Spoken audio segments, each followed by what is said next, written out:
오늘 우리에게 주시는 하나님 말씀은 룻기 3장 6절부터 13절까지의 말씀입니다.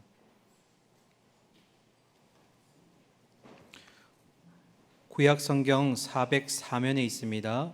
룻기 3장 6절부터 13절까지 주여 날개로 덮으소서라는 제목으로 담임 목사님 말씀 전해 주시겠습니다. 교독하도록 하겠습니다. 6절입니다. 그가 타작마당으로 내려가서 시어머니의 명령대로 다 하니라. 보아스가 먹고 마시고 마음이 즐거워 가서 곡식 단더미의 끝에 눕는지라.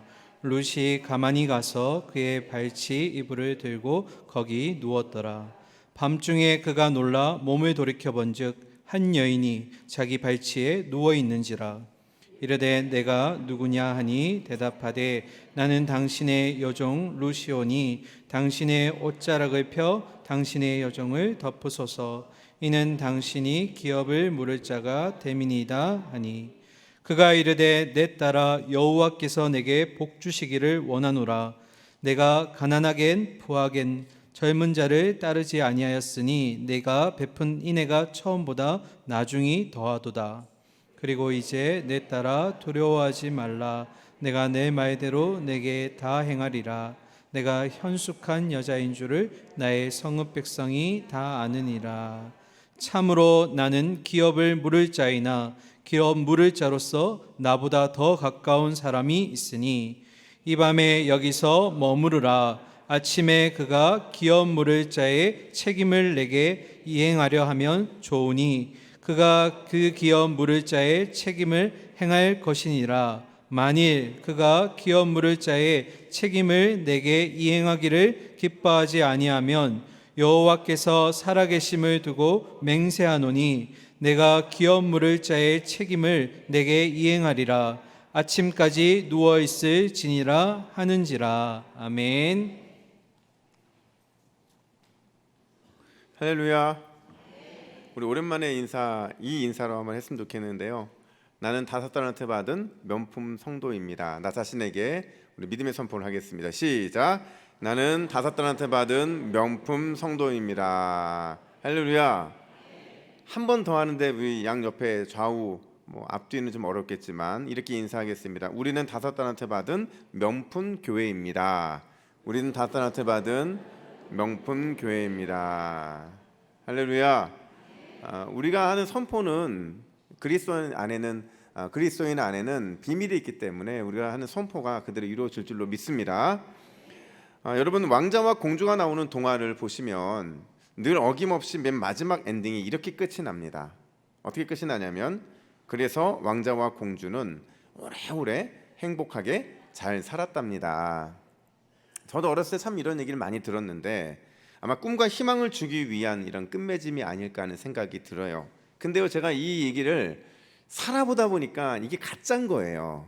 그러니까 아이들한테는 꿈과 소망을 주기 위해서 그래서 왕자와 공주는 오래오래 행복하게 살았다 이렇게 말하지만 사실 우리는 왕자와 공주가 아니거든요. 그리고 더 나아가서 아무리 왕자와 공주라 하더라도 오래오래 행복하게 살았다, 이거 비현실적이거든요.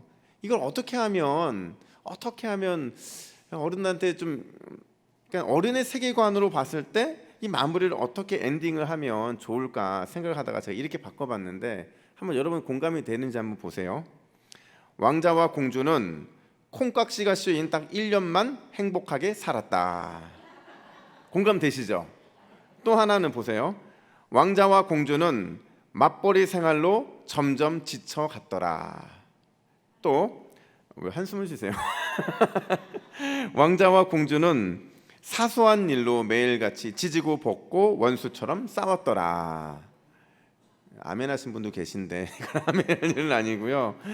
너무 동심의 파괴 같아서 제가 더 이상은 하지 않겠지만 그 얘기 맞아요. 우리 살다 보면 오래오랫동안 영원토록 행복하게 살았다 이런 말은 사실 어려운 것 같아요. 제가 최근에 서점을 방문하거나 아니면 유튜브를 이것저것 보다 보니까 이렇게 현실을 반영하고 있는 어른들을 위한 동화가 참 많이 있더라고요. 물론 어른들을 위한 동화는 대부분 힘들고 지쳐있는 어른들을 위로하기 위한 동화이지만 또 어떤 것들은 진짜 현실을 다 반영하고 있는 동화들도 있더라고요. 지금은 절판돼서 판매하지 않는 책이지만 저도 예전에 서점에서 봤던 책 한 권이 있는데 가브리엘 뱅상이라고 하는 벨기에 화가가 그린 그 어느 날 한 마리 개는이라는 동화입니다. 이 동화가 특징이 있는데요, 60페이지가 좀 넘는 동화인데 글이 없어요. 전체가 다 이 그림입니다. 그것도 그냥 스케치, 데생 아시죠? 이렇게 그림으로 보여준 거. 아까 좀 전에도 그 그림이 잠깐 보였지만 다 저런 식으로 되어 있는 거예요. 근데 내용을 요약하면 이런 겁니다. 어느 가족이 바캉스를 떠나면서 자신들이 집에서 키우던 개를 길에 버려요. 근데 버림을 받고 나서 차가 출발을 하는데 이 강아지는 자기가 주인한테 버림받았다는 생각을 하지 못하고 자기가 주인을 놓쳤다고 생각하고 그 차를 향해서 막 달려갑니다. 한참은 달려가다가 어떻게 살아있는 생물이 기계를 이길 수 있습니까? 근데 깨닫게 되는 거예요. 아, 내가 가족들한테 버림을 받았구나. 그러면서 이제 돌아갈 수 없는 신세가 된 이 강아지가 아주 긴 방황의 시간을 보내게 되는데, 근데 그 얘기를 보다 보면 그림인데요, 우리 인생 같아요. 우리가 인생에서 경험하고 있는 주인 없는 인생 속에서 방황하는 그 감정들을 다 담아놓고 있는데 슬픔도 있고 외로움도 있고 또 표현할 수 없을 만큼 깊은 고독의 감정들도 그 사파들 안에 담겨져 있었다라는 겁니다. 삶에서 경험하는 절망의 몸짓, 그게 얼마나 비참한 것인지를 보여주기 위해서 이 작가가 그림으로 이렇게 동화를 쓴 건데, 그 친구들이 이 동화를 처음 보고 나서 뭐라고 얘기를 했냐면 도저히 불가능해. 이걸 스케치하기 위해 너 스스로가 개가 되지 않고서는. 그게 무슨 얘기냐면 이 개에다가 자신의 감정과 자신이 겪었던 경험들을 투영하지 않고서는 도저히 이런 작품이 나올 수 없다라는 겁니다. 여러분, 고난은 인생을 위대하게 만듭니다. 제가 한 말이 아니고요, 고 함석헌 명상집에 나오는 말인데 거기서 어떻게 고난의 유익을 설명하냐면 이렇게 설명합니다. 고난은 인생을 깊게 만든다. 이마 위에 깊은 주름살이 생길 때마다 마음속에 깊은 지혜가 생기고, 살을 뚫는 상처가 깊을 때에 영혼에서 솟아나는 향기가 높다. 고난은 인생을 위대하게 만든다. 여러분, 우리가 지금 다루고 있는 눕기는요, 이 배경이 인생의 흉년을 맞는 한 가정의 이야기예요. 몸부림 쳤겠죠. 그 몸부림의 결정타가 뭐였냐면 모압 드림이었거든요. 모압에만 가면 모든 것들을 얻을 수 있을 것 같은 그 신기루를 붙잡고 떠났는데 결국 더 텅 빈 인생이 되어 돌아왔다는 그 이야기, 이게 바로 눕기의 배경입니다. 제가 이제 지금부터 한 3분 정도 여러분하고 이제 테스트를 할 건데 저의 눈을 보셔야 됩니다. 성경책에는 답이 없어요. 대답을 잘 하셔야 되는데, 지금까지 1장부터 2장까지 오면서 했던 설교를 한번 제가 쌈박하게 정리를 한번 해보겠습니다. 자, 보세요. 1장에서 우리는 룻의 연속된 고난, 그리고 나오미의 연속된 고난을 살펴봤어요. 근데 그 고난에서 하나님께서 주신 축복이 있었는데 그게 뭔지 아세요? 1장의 축복? 남음의 축복이었습니다. 이 남음의 축복이 얼마나 대단했냐면요, 우리는 죽음에 집중하잖아요. 남편 엘리멜렉이 죽었다. 하지만 나오미와 두 아들은 남았다. 두 아들 말론과 기론은 죽었다. 그래도 여전히 두 며느리와 나오미는 남았다. 강조점은 죽음에 있는 것이 아니라 남았다에 있다고 말씀을 드렸어요. 그리고 이 남은 인생에 하나님께서 돌아갈 길을 열어주시기 위해서 직접 방문해 주시는 게 등장을 합니다. 여러분 기억나시죠? 주님이 우리의 인생을 방문해 주신다라는 얘기는 그 방문해 주시는 주님의 무엇인가 어떤 소리를 들어야 된다고 말씀을 드렸어요. 슈부슈부슈부슈부슈. 뭐라고 그랬죠? 하나님의 발자국 소리, 하나님의 일하심의 소리를 우리는 들어야 된다. 이게 이제 딱 정리하면 1장입니다. 어떻게 정리가 되셨습니까? 다시 할까요? 2장을 보시면 2장의 핵심은 은혜의 밭이에요. 그러니까 보기에는 물리적인 보아스의 밭인데 이 밭이 은혜의 밭으로 확 변해버립니다. 그러니까 우리의 삶에 부족해 보이고 또 모자라는 것들, 이 모든 것들이 은혜의 밭에 들어가게 되면 우연을 가장한 하나님의 마침의 축복으로 변화된다라는 거예요. 기억나시죠?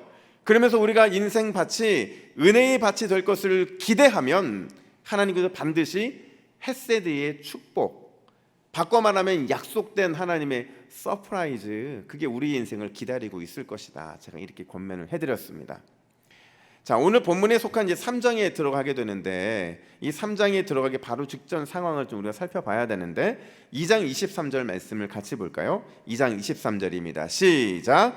이에 룻이 보아스의 소녀들에게 가까이 있어서 보리추수와 밀추수를 마치기까지 이삭을 주우며 그의 시어머니와 함께 거주하니라. 아멘. 여러분, 2장 23절을 마무리하면서 이제 3장으로 넘어가야 되는데, 제가 서두에 말씀드린 것처럼 공주와 왕자가 등장하고 있는 동화나 이런 명작에 보면 맨 마지막에 오래오래 아주 행복하게 살았더라, 이 말이 지금 룻기에서부터 안 맞는 거예요. 1장에서 큰 흉년을 맞아서 돌아왔는데, 돌아와서 하나님이 주신 축복을 2장에서 누리고 있거든요 지금. 근데 그 누리고 있던, 계속될 것 같았던 인생의 풍년이 다시 위기에 놓이게 되는 것을 2장 23절을 보여주고 있어요. 왜요? 중간에 보시면 이런 말이 나오잖아요. 보리추수와 밀추수를 마치기까지, 이렇게 말하고 있어요. 여러분, 이스라엘 백성들은 보통 약 7주 정도 밀과 보리를 추수하거든요. 그러니까 4월 말부터 6월 초까지 이 7주간이 그들에게는 아주 중요한 시기예요. 많이 거둬들여야 되고 그걸로 나머지 삶을 살아야 되는데, 지금 룻과 나오미 입장에서는요, 농사를 한 게 아니잖아요. 이삭을 줍는 사람들이기 때문에 보리와 밀추수가 맞춰졌다라는 얘기는 바꿔 말하면 다시 그들의 인생에 흉년이 찾아왔다, 이걸 얘기하고 있는 겁니다. 여러분, 다시 찾아온 인생 흉년이라는 이 위기를 어떻게 극복할 수 있는가, 위기 극복 프로젝트를 펼쳐야 되는 게 오늘 본문의 내용의 핵심이라는 겁니다. 다시 찾아온 이 흉년을 어떻게 대처하느냐에 따라서 우리 인생이 새로운 활로를 개척할 수 있든지, 아니면 다시 텅 빈 인생으로 그 나락으로 떨어지게 되든지, 둘 중에 하나일 수밖에 없다라는 겁니다. 그런 의미에서 오늘 이 말씀은 위기의 기로에 서 있는 룻과 나오미에게는 너무 중요한 말씀이면서, 동시에 우리의 삶도 위기가 한 번은 아니잖아요. 위기는 반복되고 우리의 삶에서 넘어간 것 같지만 여전히 또 넘어가야 될 인생의 고비가 있는 우리의 인생을 본다고 한다면, 우리 역시도 오늘 본문 말씀은 이 위기 극복 프로젝트는 너무 소중하다는 겁니다. 과연 오늘 본문은 우리에게 또다시 닥쳐오는 반복된 위기를 어떻게 마주해야 되는가, 그 얘기를 하고 있다는 거죠. 과연 어떤 영적인 지혜를 우리에게 주고 있는가? 첫 번째로, 인생 흉년이 우리를 찾아올 때마다 우리는 참된 안식처를 찾으러 떠나야 된다는 겁니다. 참된 안식처를 찾아야 된다는 거예요. 여러분, 1절 말씀 보세요. 1절 말씀 같이 읽을까요? 시작. 룻의 시어머니 나오미가 그에게 이르되, 내 딸아, 내가 너를 위하여 안식할 곳을 구하여 너를 복되게 하여야 하지 않겠느냐. 아멘. 여러분, 이스라엘의 농사 문화 누구보다도 나오미 잘 알았을 겁니다. 베들레헴 사람이잖아요. 베들레헴은 떡집이잖아요. 얼마나 많은 곡식들이 걷어들여지면 떡집이라는 그 별명이 있었겠어요. 그러니까 지금 나오미는요, 너무 잘하는 거예요.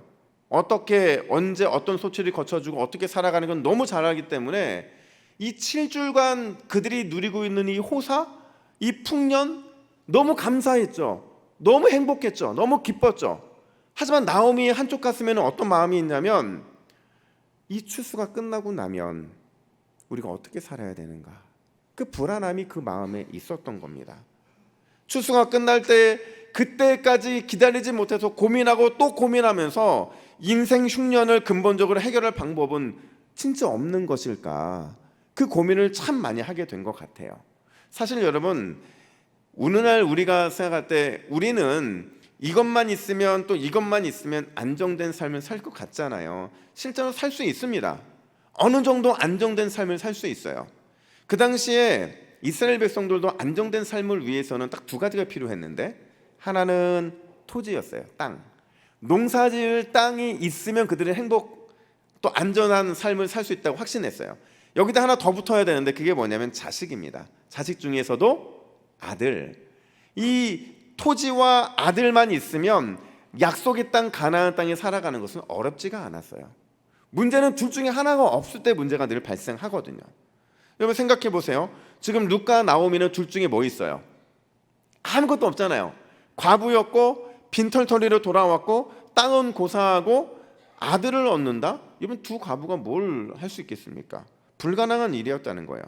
그래서 나오미가 엄청 고민했을 것 같아요. 그냥 고민만 한 게 아니라 그냥 기도했던 것 같아요. 계속 기도하고 하나님의 뜻을 구하고 또 구하는데, 그러면서 찾아낸 마지막 결론, 그 솔루션이 뭐였냐면 룻의 결혼이었어요. 누구랑요? 보아스랑. 룻과 보아스가 결혼만 할 수 있다면 그 당시에 참 거부였던 이 보아스가 자신들의 땅을 돌려줄 수도 있을 것 같고, 또 둘 사이에서 아들만 태어날 수 있으면 진짜 안식을 누릴 기회를 얻을 수 있을 것 같은 그 마음이 들었다는 겁니다. 그래서 우리가 읽진 않았지만 2절부터 5절에 보면 룻과 보아스의 만남을 아주 상세하게 계획하고 그 계획대로 움직여 가기를 원하는 이 나오미의 마음에 막 담겨져 있는 거예요. 자, 정리하면 나오미가 생각한 안식은 뭐였다고요? 결혼이었어요.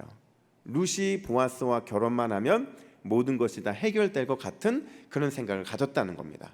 그럼 룻의 생각은 어땠을까요? 당사자인 룻의 생각은 어땠을까요?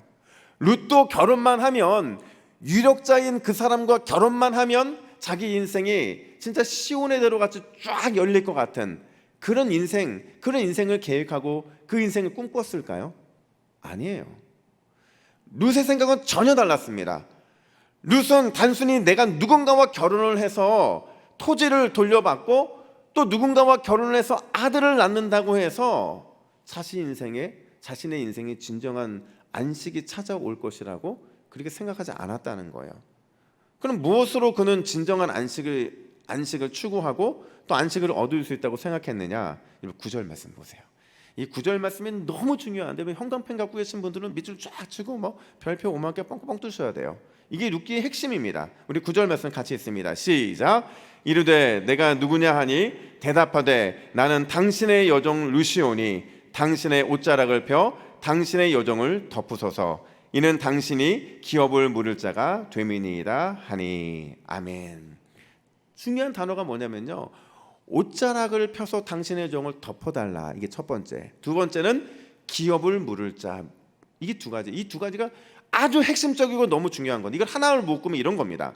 기업 물을 자가 그의 옷자락으로 덮을 때 비로소 참된 안식이 찾아온다는 거예요. 우리 인생의 참된 안식은 기업 물을 자가 그의 옷자락으로 덮을 때 비로소 찾아오게 된다는 거죠. 좀 부가적인 설명이 필요하겠죠, 그죠? 제가 고민을 하다가 이 표현도 상당히 중요한 표현이라서 제가 어떻게 설명하면 이게 잘 풀어질까 고민을 하다가, 제가 예전에 한번 설명드린 적이 있었는데 시은좌라고 기억나세요? 기억 안 나실 겁니다.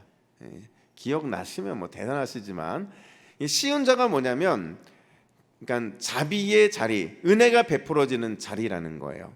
이게 어디에 있냐면 성소, 특별히 지성소에 보면 지성소에 법궤가 있잖아요. 이게 다 금으로 쌓여 있거든요. 근데 법궤를 집어넣고 그 속에 들어갈 물품들을 집어넣고 나서 그 위에 뚜껑을 닫는데, 그 뚜껑이요, 잘 보이세요 여러분? 저기 그림이 위에 황금색으로 되어 있고 전체가 황금색인데 그 위에 이 천사 그룹이 이렇게 날개로 이렇게 가리고 있는 게 보여요. 이게 왜 이렇게 만들었는지 제가 설명해 드리면, 1년에 딱 한 번 속죄일에 대제사장이 지성소에 들어갑니다. 근데 그냥 들어간 게 아니라 제물로 바쳤던 내 죄가 전가된 그 동물의 피를 갖고 들어가요. 그리고 그 피를 어떻게 하냐면 그 시은자 위에 쫙 쏟아 붓습니다. 그러면 한순간 그 시은자가 피로 시팔겋게 쫙 그냥 완전히 가려져요. 그리고 그 찰나에, 그 순간에 피가 밑으로 쫙 떨어지면서 다시 그 황금색이 쫙 드러나는데, 그때 위에서 그 모습을 보면요, 마치 날개가 그 모든 쏟아진 피를 다 가리고 있는 것처럼 보인다는 거예요. 제가 무슨 얘기하는지 아시겠죠? 여러분, 이 시은좌를 다른 말로 속죄의 소라고 말을 하거든요. 속량 대속이 이루어지는 현장이다, 그런 겁니다. 우리의 죄가 심판으로부터 덮임을 받는다. 우리의 연약함과 부족함이 날개의 덮임을 통해서 온전하여진다라는 것을 보여주기 위해서 이 법궤 위에 하나님의 날카로운 말씀의 심판, 그 심판을 은혜로 덮는 날개의 형상이 그려지고 있는 거라는 겁니다. 여러분, 그 관점으로 다시 오늘 본문을 보시면 룻이 말하고 있는 기업 물을 자라는 것은요, 구원자, 구속자를 의미하는 거예요.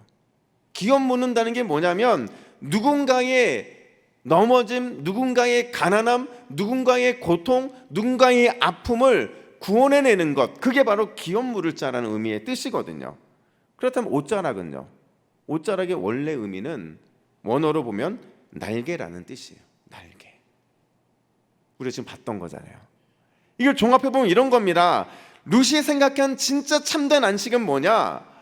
구속자의 날개로 덮임을 당하는 것. 구속자의 날개가 나의 모든 허물과 나의 모든 연약함과 나의 모든 죄까지도 덮어버리는 것, 그게 바로 참된 안식이라는 겁니다. 여러분, 당신 룻의 상황에 적용해 보세요.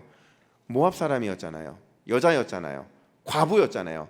아무것도 없는 텅 빈 그녀의 부족한 인생, 그 인생을 구원, 사랑의 날개로 덮어서 살려내는 것, 그게 바로 기업 물을 자가 그의 옷자락으로 덮는다는 의미이고, 룻이 그렇게도 갈망하고 있는 참된 안식의 의미였다라는 겁니다. 여러분, 그럴 때 없어요?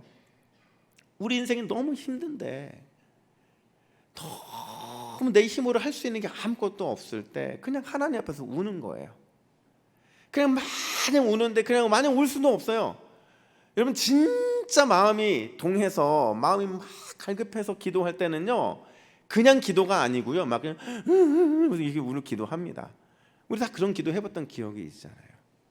절체절명의 위기의 상황 가운데서 우리가 울 수 있는 이유가 뭐예요? 울 수 있는 이유는 울음 뒤에 나를 은혜의 날개로 덮어주실 주님이 계시기 때문에 우는 거 아니겠습니까? 그런 의미에서 여러분, 우리의 참된 안식처는 오직 우리 구주 예수님밖에 없는 줄로 믿습니다. 그분이 우리의 기업을 물러주실 때, 우리를 날개로 덮어주실 때, 그분이 주시는 그 덮임과 기업 물으심은 우리를 살려내는 것입니다. 우리가 살아날 수 있는 유일한 이유는 우리의 텅 빈 인생을 주님의 그 사랑의 날개로 활짝 펴고 덮어주시는 것, 거기에서밖에는 나타날 수가 없다는 거예요. 그게 우리에게 참된 안식이고 참된 평안이라는 겁니다. 때로는 우리가 여러 가지 아픔 때문에 진짜 헤어나오지 못하는 고통 가운데 있을 때도 있거든요. 근데 여러분, 우리가 이럴 때 주님께 원해야 되는 것, 그럴 때 우리가 주님께 기도해야 되는 건 뭐냐면, 이거 해결해 달라는 게 아니에요. 주님의 은혜로 나를 덮어 주소서. 주님의 날개로 나를 덮어주시면 잠깐 그 문제 해결되는 것보다, 마치 룻이 보아스와 결혼하는 것보다 더 영원하고 더 참된 기쁨과 안식이 찾아오기 때문에 그렇다는 거예요. 여러분, 제가 이와 관련되어 있는 아주 중요한 그 삶의 현장을 목격하고 들은 얘기가 있는데, 이전 교회에 있을 때, 그러니까 장로님 한 분이 계셨는데 학자예요. 뭐 대학 총장님이시고, 근데 그 장로님하고 이런저런 얘기를 하다가 딸이 아주 극심한 사춘기를 보낸 거예요. 저는 잘 모르겠어요. 제가 아들이기 때문에 딸이 어떻게 극심한 사춘기를 보내는지 제가 경험이 없어서. 여러분, 딸이 사춘기가 더 어려워요? 아들이 어려워요? 여러분들 자녀들은 다 평안했구나. 예. 아주 주님의 은혜 가운데 다 덮임받아서 사춘기 없이 보내셨던 것 같아요. 근데 이제 얘기를 들어보면 딸들이 아주 심하게 하면 진짜 무섭대요. 아들이야 뭐 어디 가서 좀 다치고 오고 어디 가서 좀 망가져 와도 괜찮은데, 오기야 금이야 키웠던 딸이 사춘기 보내면서 엇나간다고 생각해 보세요. 너무 힘든 거예요. 하루는 이렇게 붙은 거예요. 부모님하고 이렇게 붙었는데, 아무리 좋게 얘기하고 설명해도 바락바락 소리 지르면서 막 이렇게 사춘기를 보내고 있는 그 딸을 보니까 너무 마음이 상하는 거예요. 뭐 당장에 와서 한 대 때려주고 그냥 아니면 그냥 진짜 시원하게 욕 한번 해주면 속이라도 시원한데 그럴 수 없는 거잖아요. 고민하고 고민하다가 마지막 그 딸이 막 이 데시벨이 끝까지 올라왔을 때 그냥 장로님이 그런 마음 생겼대요. 그냥 안아주자. 그래서 그 아이를 그냥 꽉 안아버렸대요. 꽉 안아고 이제 그만 좀 해 이렇게 꽉 안아줬는데 그게 그 딸이 돌아오는 터닝 포인트가 되었다는 거예요. 본인도 몰랐대요. 그렇게 안아주는 게 그렇게 큰 힘이 있는지. 제가 그 딸하고도 같은 교회에 있었기 때문에 제가 한번 인터뷰할 때 한번 얘기를 들은 적이 있는데 부모님 얘기만 생각을 하면 그 안아주시던 아빠가 그렇게 생각이 난다는 거예요. 자기는 마저 충분한 딸인데 욕 들어도 충분한 그 시간을 보냈는데 그렇게 안아주더라는 거죠. 그럼 저한테 제가 물어봤거든요. 통제되지 않는 자녀를 어떻게 하면 잠잠케 할 수 있습니까? 그때 장로님이 저에게 해주셨던 말씀이 예수님처럼 꽉 안으면 됩니다. 여러분, 이 안아주심은 주님이 우리를 안아주시는 안아주심인 줄로 믿습니다. 그분의 날개를 꽉 펼쳐서 우리를 완전히 안아주신다고 한다면 우리 인생에 풀리지 않을 것이 뭐가 있습니까? 우리 인생에 쌓이는 것이 뭐가 있겠냐는 거예요. 문제는 우리가 그 주님의 날개를 펴서 안아주시는 것, 우리가 그 날개 밑으로 안으로 들어가는 것, 그걸 하지 못해서 우리가 그 은혜와 축복을 누리지 못한다는 겁니다. 사랑하는 우리 믿음의 동역자 여러분, 주님의 사랑의 날개 안에서 참된 안식을 경험하는 이번 한 주가 되기를 예수님의 이름으로 축복합니다. 그건 여러분 우리에게 자녀가 누리는 마땅한 특권인 거예요. 그 특권은 누리는 자만 누릴 수 있기 때문에 그렇다는 겁니다. 기도할 때마다 주님의 사랑의 날개로 저를 덮어 주옵소서. 미운 사람이 떠오를 때 미워하지 마세요. 주님, 사랑의 날개로 저 인간도 덮어 주옵소서. 내 연약함, 누군가의 연약함이 떠오를 때 하나님의 예수님의 그 날개 그늘로 저 연약함을 덮어 주옵소서. 그러면 하나님께서 반드시 덮어주심을 통해 참된 안식을 허락할 줄로 믿습니다. 뿐만 아니라 두 번째로 우리의 안식을 위해서 오늘 본문이 말해주고 있는 그 교훈은 뭐냐면 쉬지 않으시는 주님이 계심을 잊지 말라는 거예요. 쉬지 않으시는 주님이 계신다. 여러분, 오늘 본문 3장 전체를 보면요, 아주 특이한 게 하나 있는데요, 반복된 단어가 있습니다. 이 반복된 단어 뭐냐면 눕다라는 단어예요. 눕다라는 단어가 우리 3장이 지금 기껏해야 18절밖에 없거든요. 18절에서 8번이나 등장을 한다는 겁니다. 여기에 이 눕다라는 단어와 비슷한 의미의 안식이라는 의미도 두세 번 쓰이고 있으니까 지금 절반 이상에서 반복해서 눕다라는, 안식했다는 말이 쓰이고 있거든요. 근데 여러분 생각해 보세요. 이 룻기 3장은요, 문학적으로 봤을 때 발단, 전개, 위기, 절정, 결말 중에서 어디에 속할까요? 발단은 아닐 겁니다. 발단은 1장이니까. 전개는 2장입니다. 지금 3장은요, 위기와 절정의 부분이 바로 이 3장이라고 할 수가 있어요. 근데 이 절정인 분위기 속에서 위기와 절정이 아주 극치로 올라가고 있는데, 긴장감이 최고조인데, 손에 땀이 가득하게 하는데, 어떻게 안식, 눕다라는 표현이 이렇게 많이 등장하냐는 거예요. 보세요. 치밀하게 계획을 짜고 있는 나오미의 모습, 그리고 어머니의 그 계획에 따라서 아주 착착 그 모든 일들을 진행하고 있는 그 룻의 모습, 그 룻과 보아스가 만나는 장면 속에서도 아주 은밀한 대화들이 진행되고 있잖아요. 정말 손이 땀이 주게 만드는 부분이 바로 룻기 3장인데 이 위기 가운데서, 절정에서 어떻게 눕다, 쉼과 안식이라는 이런 표현, 단어가 반복되고 있느냐라는 거예요. 한마디로 말해서 그 이유는 안식을 포기한 채 쉬지 않고 일하는 누군가가 있다는 사실을 밝혀주기 위함이라는 겁니다. 누군가가 안식을 취하고 있으면 누군가는 안식을 포기하고 일하고 있다는 거예요. 3장 후반절에 보면 룻을 통해 보아스와 있었던 이야기를 들은 나오미가 뭐라고 대답을 하냐면요, 자 18절 보세요. 18절 말씀 같이 읽습니다. 시작. 이에 시어머니가 이르되 내 딸아, 이 사건이 어떻게 될지 알기까지 앉아 있으라. 그 사람이 오늘 이 일을 성취하기 전에는 쉬지 아니하리라 하니라. 아멘. 나오미가 뭐라고 말을 해요? 이 일이 성취되기 전까지는 절대로 쉬지 않을 것이다 라고 단호를 합니다. 정확하게 번역하면 이런 거예요. 그가 그 일을 반드시 성취하고야 말 것이다. 그가 누굴까요? 겉으로 보기에는 보아스입니다. 겉으로 보기에는 보아스가 그 일을 반드시 성취할 사람으로 나타나고 있어요.